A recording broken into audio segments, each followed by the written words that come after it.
Kami suara anak-anak itu. Akhirnya pihak DKM mengatakan, tolong anak-anak dikondisikan. Kita di sini mau ngaji. Kita di sini mau khusyuk. Macam-macam. Setelah selesai, syekhnya ngomong, terus terang anak kurang sepakat sama DKM masjid, kata syekh. Itu anak-anak rame di sini nggak apa-apa daripada dia di luar sana, kata syekh. Sudah biarin, kata syekh. Mereka anak-anak, kalau bapak-bapak baru dikondisikan. Jika anak-anak rame ini itu, alhamdulillah jamaah. Sedikit jamaah anak-anak yang mau ke masjid itu sedikit jamaah. Makanya kadangkala ketika mereka kecil karena rame sama orang tua, nggak boleh ikut ke masjid. Dan ketika mereka sudah besar, orang tua menyuruh dia ke masjid, mereka nggak ke masjid. Dulu waktu aku kecil, kenapa nggak boleh ke masjid? Sehingga dia nggak kenal sama rumah Allah Subhanahu Wa Taala. Maka harapan anak kita semua memaklumi, bukan hanya DKM. Kita jamaah kadangkala melihat anak-anak ke masjid rame-rame, kita marah sama mereka. Rasul Sallallahu Alaihi Wasallam jamaah pernah khutbah di atas mimbarnya, melihat Hasan dan Husain masuk masjid dengan pakaian mereka yang keinjek-injek ya, terjatuh-jatuh. Nabi turun dari mimbarnya, dibawa itu anak sama Nabi SAW ke atas mimbar. Tak kuat kata Nabi SAW ketika melihat kedua anak itu ya. Jadi mudah-mudahan kita bisa bersabar menghadapi anak-anak kita. Karena kita dulu seperti mereka. Cuma kita lupa. Kita lupa. Sehingga ada bapak-bapak yang suka marah-marah. Pernah satu kejadian anak bawa keponakan-keponakan naik ke masjid semua. Jumlah mereka mungkin sama keponakan sepuh ada 15 anak. Sebagian mereka masih pakai celana pendek ya mah. Udah ke masjid nggak apa-apa kata anak. Berangkat ke masjid sama DKM masjid. Ngapain kesini anak-anak ini? Karena dilihat pakaiannya belum pakaian sholat gitu loh. Kata dia, ayo di luar. Yang nggak pakai sarung di luar. Ya Allah, ya kita nggak bisa ngomong apa-apa kadang-kala. Karena memang masih ada orang-orang yang beranggapan ya di masjid itu ya untuk orang-orang yang benar-benar mau khusyuk. Kita mungkin terganggu sama mereka. Tapi tolong bersabar dan tetap fokus ya ma. Karena kadang-kala kita sholat sendirian pun ya nggak khusyuk. Nggak perlu nyalahkan anak-anak gitu. Kadang-kala kita sholat sendirian nggak ada anak-anak juga nggak khusyuk gitu loh. Iya sholat sendirian nggak khusyuk apalagi ada anak-anak. La haula wa la quwwata illa billah. Nah, kita minta pertolongan kepada Allah jamaah. Dalam menghadapi urusan-urusan dunia kita. Menghadapi keluarga kita. Menghadapi anak-anak kita. Menghadapi mertua kita. Menghadapi menantu yang sudah punya menantu. Yang punya ipar menghadapi ipar. Menghadapi pekerjaan. Kenapa? Karena kita berada di negeri bala. Di negeri ujian.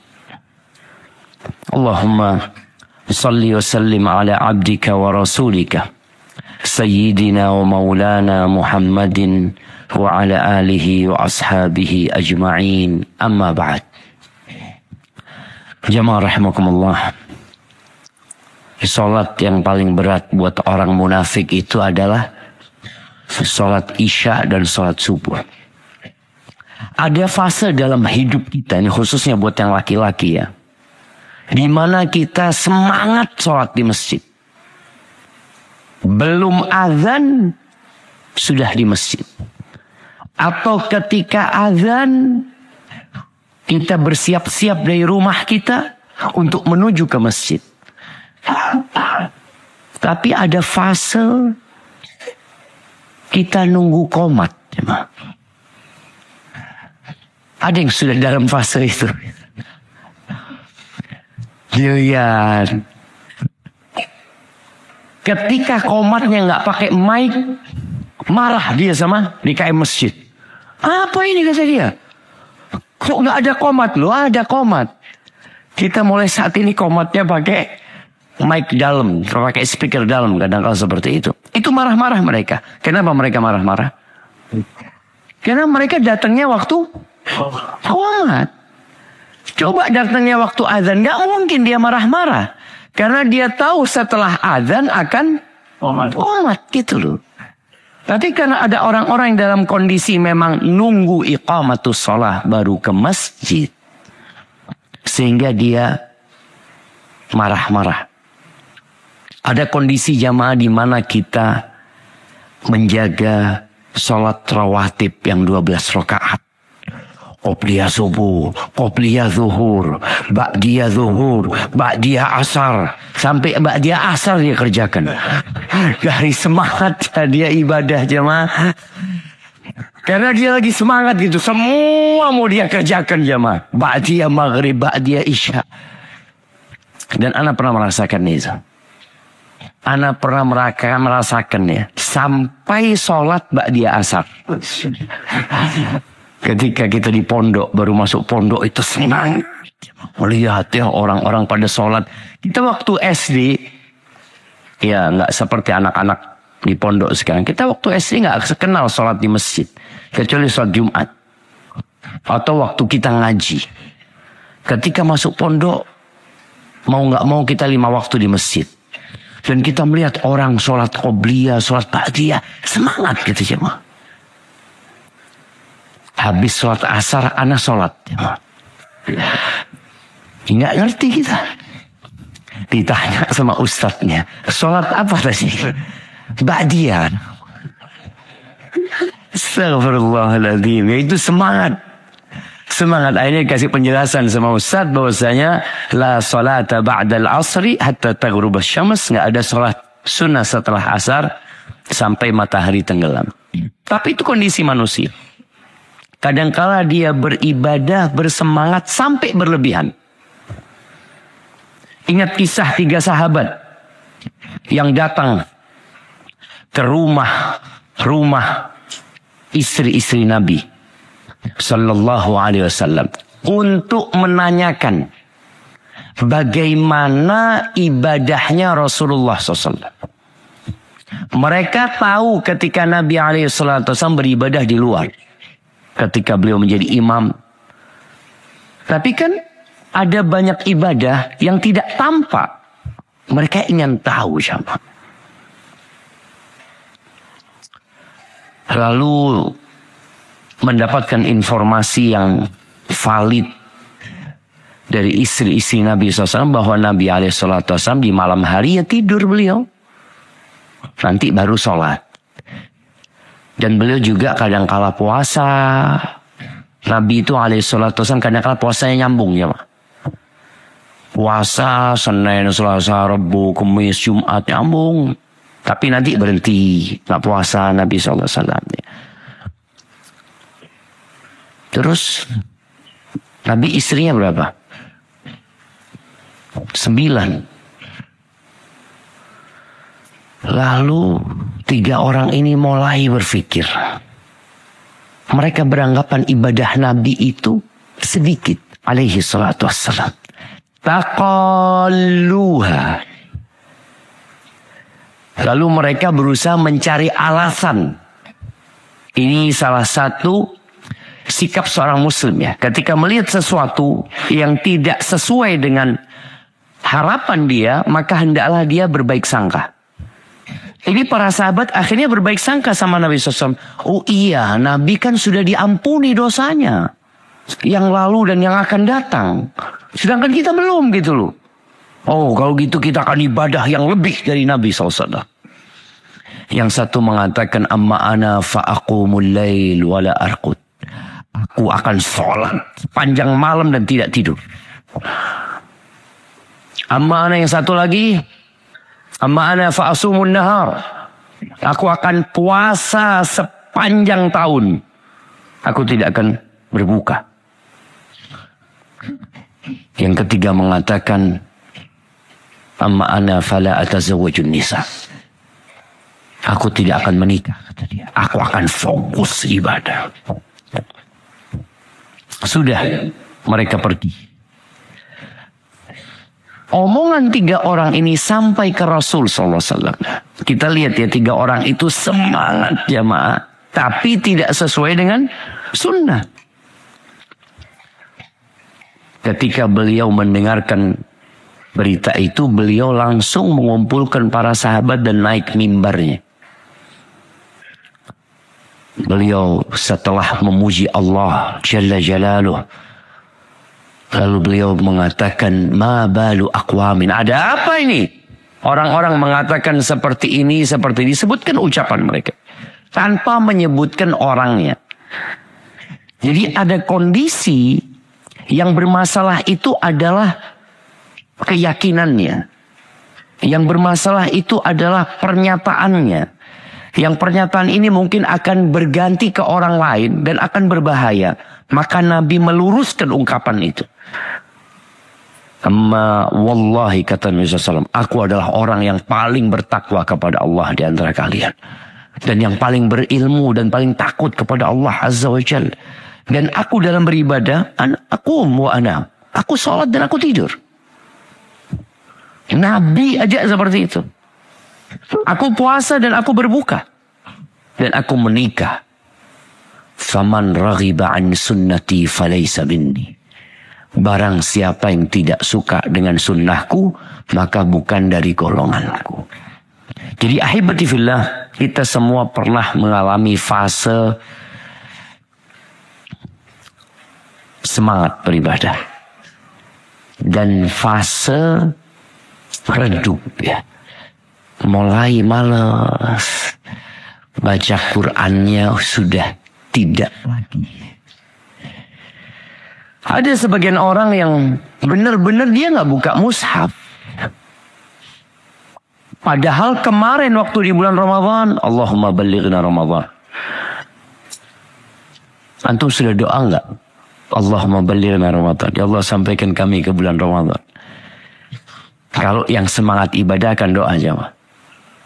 Ketika dia membaca tentang para salafus soleh. Para salafus soleh itu 6 bulan setelah Ramadan. Apa doanya? Ya Allah, terimalah Ramadan kami ya. 6 bulan sebelum Ramadan doanya, Allahumma ballighna Ramadan. Ya Allah, sampaikan kami ke bulan Ramadan. Kita sekarang sudah bulan Rabiul Akhir. Jumadal Ula. Jumadal Akhirah. Rajab, Sya'ban, Ramadan. Kita udah kurang 6 bulan jemaah. Tapi sebagian kita belum berdoa minta supaya disampaikan ke bulan Ramadan. Kenapa? Ya, tadi sedang futur dia.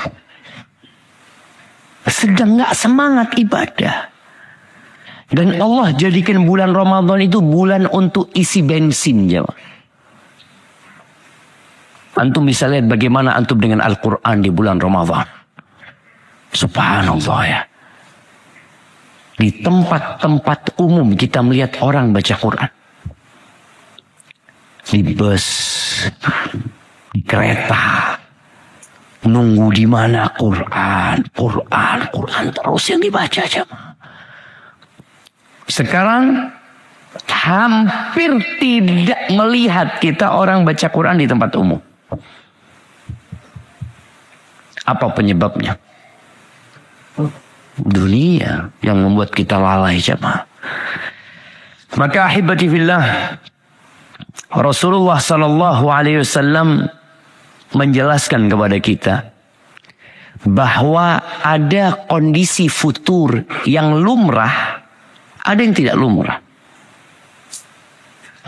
Beliau mengatakan di hadis yang diriwayatkan oleh Al-Bazzar, inna likulli amalin syirrah. Semua amalan itu ada fase membaranya. Fase semangat. Thumma fatrah. Kemudian redup. Jadi seperti api yang membara, lama-kelamaan dia jadi redup. Supaya membara lagi dikasih apa? Dikasih kayu bakar lagi kan? Kasih kayu lagi. Kita kadang-kadang kalau bakar sesuatu itu membara aja mau. Kita lihat apinya besar. Tapi setelah itu dia turun. Kasih kayu lagi. Baru membara lagi. Tapi tetap ada fase di mana dia menjadi redup. Faman kanat fatratuhu ila bid'ah faqad dhalla. Barang siapa yang ketika masa redupnya, masa futurnya, ada perbedaan antara kasal dengan futur ya. Kasal itu malas. Kita tiap pagi berdoa, Rabbi inni a'udzubika minal kasali. Ya Allah, aku berlindung kepadamu dari malas. Apa bedanya malas dengan futur? Malas ini memang gak semangat. Kalau futur ini pernah semangat, kemudian redup. Dan biasanya futur ini sementara. Kalau malas kadangkala seumur hidup. Memang dia gak pernah baca Quran. Bukan kemarin baca Quran kemudian sekarang berhenti, enggak. Ada orang-orang memang gak pernah ke masjid dia. Sepanjang hidupnya gak pernah. Jumatan pun Masya Allah dia. Selalu dia setelah khutbah kedua. Ada kan orang kayak gitu ya. Dan itu sepanjang tahun jemaah. Kalau sebagian kita enggak kan awalnya Masya Allah. Khutbah Jumat sebelum khotib naik mimbar. Dia ingat tuh hadis yang datang pertama ke masjid seakan-akan berkorban onta ya. Yang di jam kedua seakan-akan berkorban sapi. Di jam ketiga seakan-akan berkorban domba. Kalau setelah itu seperti berkorban telur gitu kan. Ketika khotib naik mimbar malaikat tutup tuh bukunya. Ini kepingin dapat onta terus ya mah. Setelah itu turun, nggak apa-apalah sapi. Setelah itu turun, nggak apa-apalah kambing. Setelah itu telur, nggak apa-apalah masih berkorban telur daripada yang datang setelah khotib naik mimbar. Setelah itu nggak dapat telur juga. Ada orang yang memang nggak pernah dapat telur dalam hidupnya. Memang dia selalu khutbah kedua baru datang. Sambil berdiri ya. Anak sering soalnya naik mimbar itu ngeliat dia berdiri seakan-akan orang paling semangat ya. Padahal dia telat gitu loh. Yang duduk ini yang semangat, bukan yang berdiri di belakang gitu. Tapi tadi kalau bicara malas, memang dari dulunya dia kayak gitu. Berbeda dengan futur. Yang futur ini kondisi sementara. Hanya kondisi ini Nabi sebutkan SAW. Kalau futurnya itu menuju bid'ah, artinya menuju sesuatu yang tidak sesuai dengan sunnah, faqad dhalla, maka dia telah sesat. Wa man kana fatratuhu ila sunnatin faqad ihtada. Barang siapa yang ketika futur tetap menuju ke sunnahnya Nabi SAW, ke ajaran Nabi SAW, maka dia telah mendapatkan hidayah. Ahibati fillah, para ulama ketika menyebutkan kondisi futur ini, ada kondisi yang lumrah, ada kondisi yang berbahaya. Kondisi yang lumrah itu, ya semua orang mengalami futur. Semua mengalami futur. Kita semua mengalami hal itu. Kita tidak pernah meninggalkan zikir pagi. Bahkan semangat kita mau menyelesaikan. Tapi ada kondisi kita tidak meninggalkan hal itu. Tidak mengamalkan hal tersebut. Jadi kalau futurnya itu tidak sampai ke yang haram, maka aman. Artinya futurnya itu cuma ana terus terang sekarang ini kondisinya memang sedang lemah imannya. Karena iman itu memang naik turun ya. Ana sholat cuma yang 5 waktu. Alhamdulillah. Alhamdulillah. Dia nggak ada lagi qobliyah ba'diyah. Ada orang ana nggak lagi puasa Senin Kemis. Dulu ana puasa Senin Kemis, sekarang udah nggak ada lagi. Ana terus terang Ustaz nggak pernah sholat malam lagi. Ana mendapati orang-orang yang berhenti sholat malam. Ketika memang dalam kondisi futur, orang ini masih alhamdulillah. Kalau yang wajibnya masih terjaga, maka dia kondisi yang aman. Kata Ibnul Qayyim rahimahullahu ta'ala, takhallulul fatarat lissalikin amrun la budda minhu. fase futur ini buat orang-orang yang melakukan perjalanan menuju kepada Allah adalah kondisi harus dialami, kata beliau.